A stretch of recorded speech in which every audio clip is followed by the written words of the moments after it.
So, this is about your swing offset method. Say, you have to measure a certain distance A to B. Pagpalagay mo na this is a building. Now, so, hindi ka pwedeng maglagay ng, kung maliitan lang ganyan. Pero kung building yan, hindi mo makikita yung other side. Diba? Hindi mo rin mailalagay yung tape. So, ang way mo is to make another line away from B. Okay, away from B. And then, kumbaga, maglalagay kayo ng line dyan. Usually, dotted line lang yon. And then, from there, kuha ka ng point B. From point B, i-measure mo yung line na medyo sobra dyan. So, ang tawag dito, yung sinasabi nga, the swing offset method. O, say, for example, this one, lumalabas, nasa 14 cm. Or, pwede mo natin sabihin, or 13 cm. Basta sobra dapat. So, 14 na lang ako. And, kaya siya swing, alam niyo yung method ng pagkahanap ng perpendicular. Okay. So, as you can see, nag-intersect sila dito at saka dito. Diba? Pag nag-intersect sila doon, next is to measure it. So, ang measurement is 15.5. So, ano kalahati ng 15.5? 7.75. 7.75. So, nasan si 7.75? Ito. You are to identify that. Hahatiin mo yon. So, kung yung tape lang gamit mo, yung malaking tape, ganun lang din. You just divide and then you measure. So, this is 7.75. This is also 7. Uy, mali ako ah. It should be 8. Mali pala ako. It should be 8.25. Okay? 8.25. Kasi 15 point.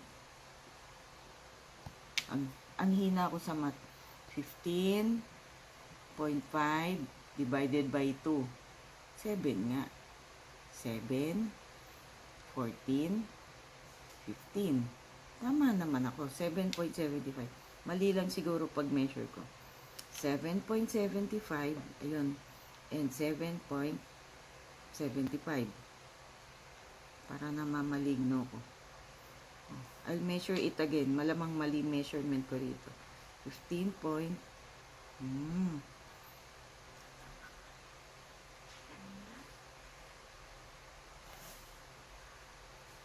Mali naman ako. It should be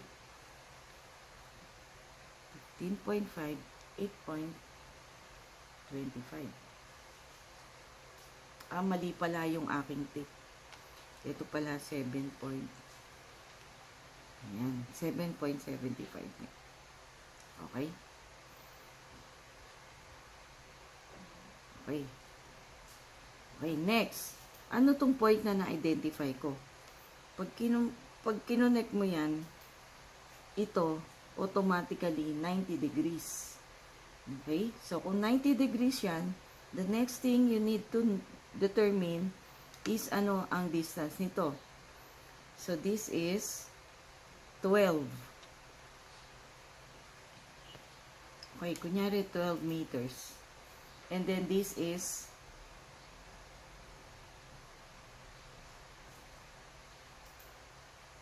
20.75. 20.75. Okay. So, since this is a right triangle, you can solve na ngayon the distance of B by AB will be equal to the square root of 20.75 squared plus 12 squared. So, kung ano yung sagot dito, yan yung distance AB. Gets nyo? Okay. Let us continue with another method. So, remember, this is your swing offset method. Okay, burahin ko na. Okay, next. Paano naman yung parallel method?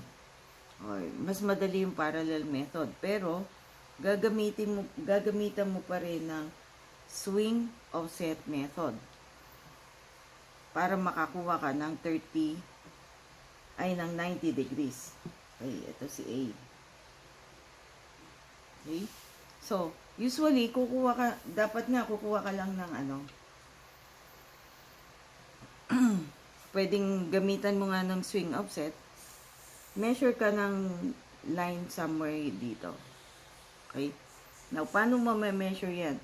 Make sure that it is of the same distance. The same distance. Okay? Now, paano mo rin ma-sure na nasa the same distance siya? You can measure it kung hindi naman masyadong malaking building.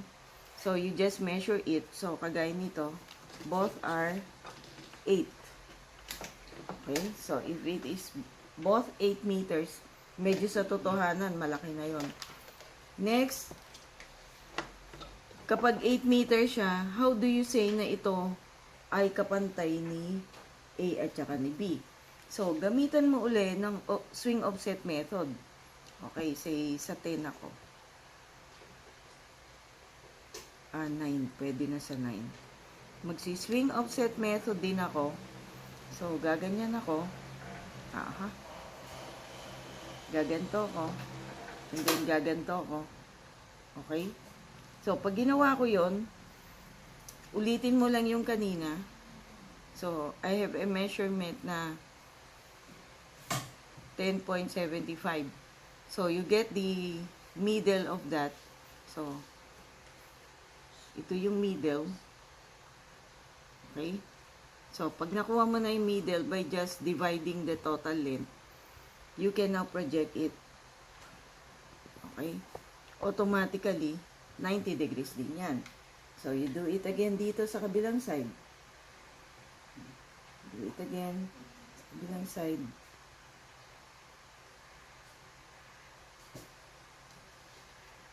Mas madali sa field kaysa dito. Okay? Take the measurement and divide it by 2. Okay? And then project.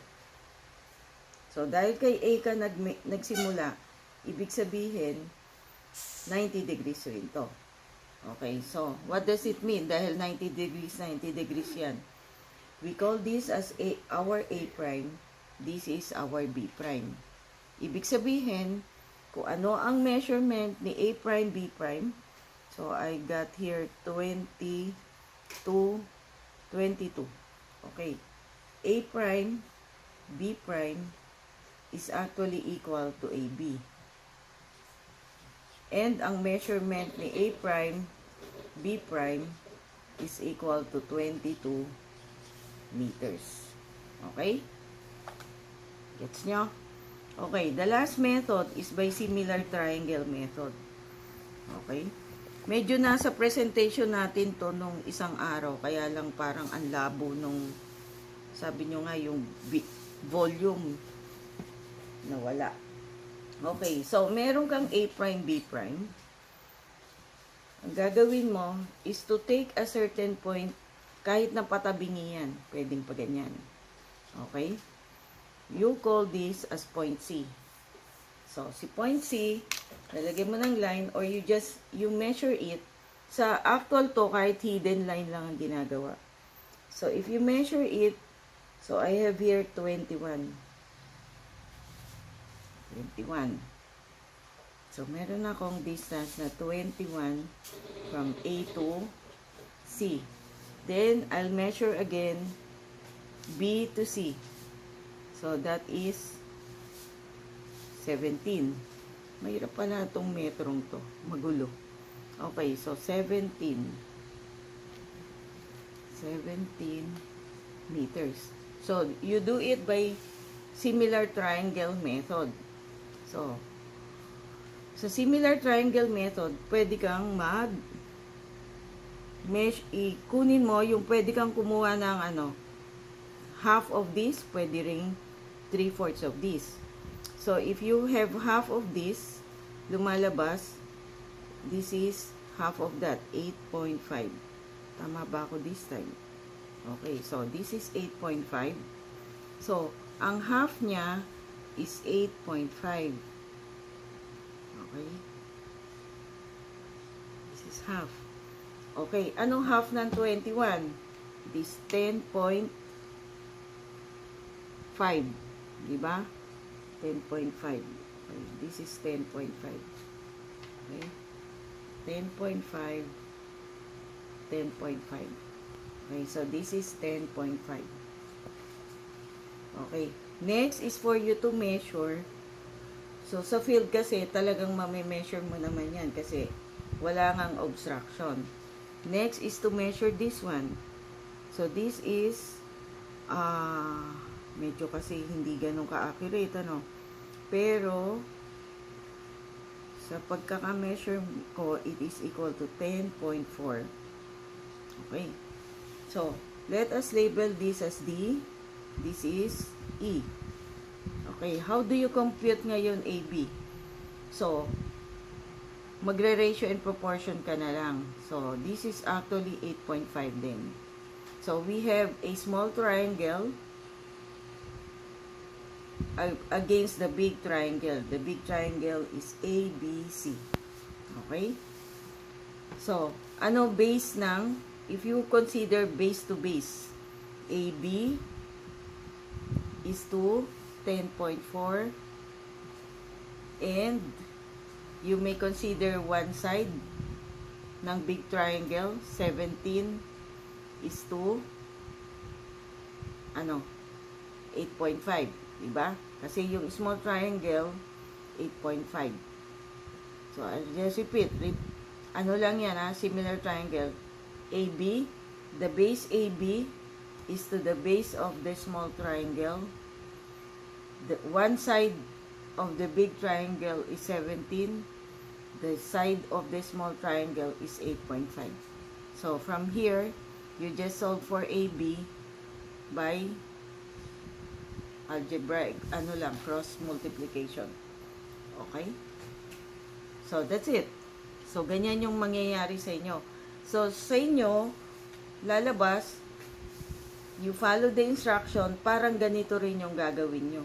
Lagay ka ng obstruction, and then ikaw ang mag-represent ng mga distances para makuha mo yung mismong AB.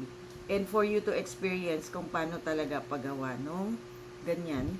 So, very similar na yan sa surveying natin na fieldwork. Okay, thank you.